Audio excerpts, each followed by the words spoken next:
আসসালামু আলাইকুম। শেয়ার করছি আম দিয়ে তৈরি এমনই একটি ডেজার্ট, খাবারের টেবিলে রাখলে সব কিছুর আগে সবাই এই ডেজার্টটাই খেয়ে শেষ করবে। দেখতে যেমন লোভনীয়, খেতে তেমনই মজাদার। অসম্ভব মজার এই ডেজার্ট আইটেমটি বাচ্চারা তো ভীষণই পছন্দ করবে আর বারবার বানিয়ে দেওয়ার জন্য বায়না ধরবে। তো আর বেশি কথা বাড়াবো না, চলে যাচ্ছি মূল রেসিপিতে। এই ডেজার্টটি তৈরি করার জন্য প্রথমে আমি একটি প্যানে 2 কাপ পরিমাণ আমের পাল্প নিয়ে নিয়েছি।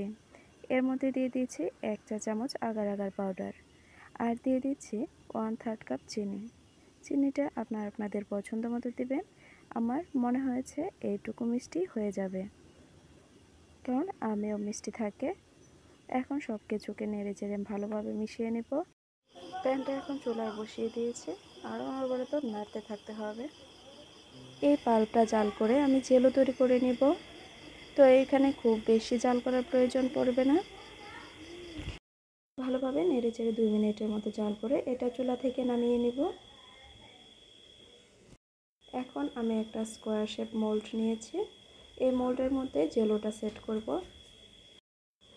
তো চুলা থেকে নামিয়ে সাথে সাথে গরম থাকা অবস্থায় এটা মোল্ডের মধ্যে ঢেলে নিতে হবে। এখন সম্পূর্ণ ঠান্ডা করে 10 মিনিটের জন্য ফ্রিজে রেখে দিব। ফিরে এলাম।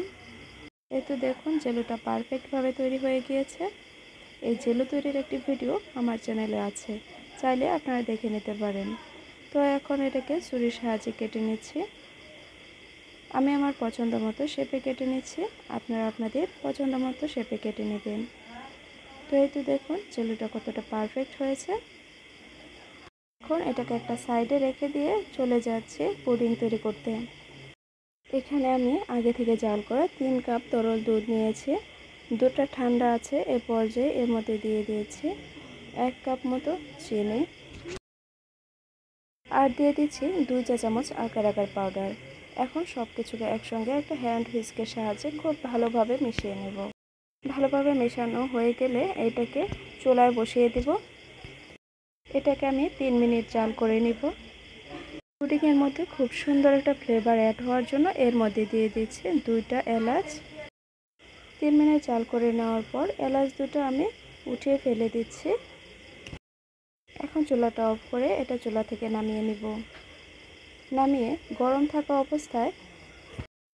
থাকা অবস্থায় পুডিং যে পাত্রে সেট করব সেই পাত্রে ঢেলে নিতে হবে। সবটুকু দুধ ঢেলে নেওয়ার পর এটাকে হালকা একটু ঠান্ডা করে নিতে হবে। তারপর আগে থেকে রেডি করে রাখা জেলোগুলো এর মধ্যে দিয়ে দিতে হবে। জেলোগুলো দেওয়ার পর এটাকে হালকা হাতে নেড়ে মিশিয়ে নিতে হবে, যেন জেলোগুলো না ভেঙে যায়। তারপর সম্পূর্ণ ঠান্ডা করে নিতে হবে।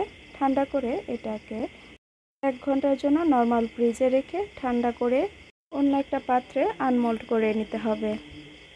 আমি আনমোল্ড করে দেখাচ্ছি। এই তো দেখুন আমের পুডিং সম্পূর্ণ রেডি। আমি উপরে একটা পুদিনা পাতা দিয়ে এটাকে সাজিয়ে নিয়েছি। দেখতে কতটা লোভনীয় লাগছে। আমার কাটাটা দেখে নিশ্চয়ই বুঝতে পারছেন পুডিংটা কতটা পারফেক্ট হয়েছে। বাচ্চারা তো ভীষণ পছন্দ করবে আর খুবই মজা করে খেয়ে নেবে। ভিডিওটি যদি ভালো লেগে থাকে লাইক, কমেন্ট এবং শেয়ার করতে ভুলবেন না আর চ্যানেলটি সাবস্ক্রাইব করে পাশে থাকবেন। আজকের মতো এখানেই বিদায় নিচ্ছি। আল্লাহ হাফেজ।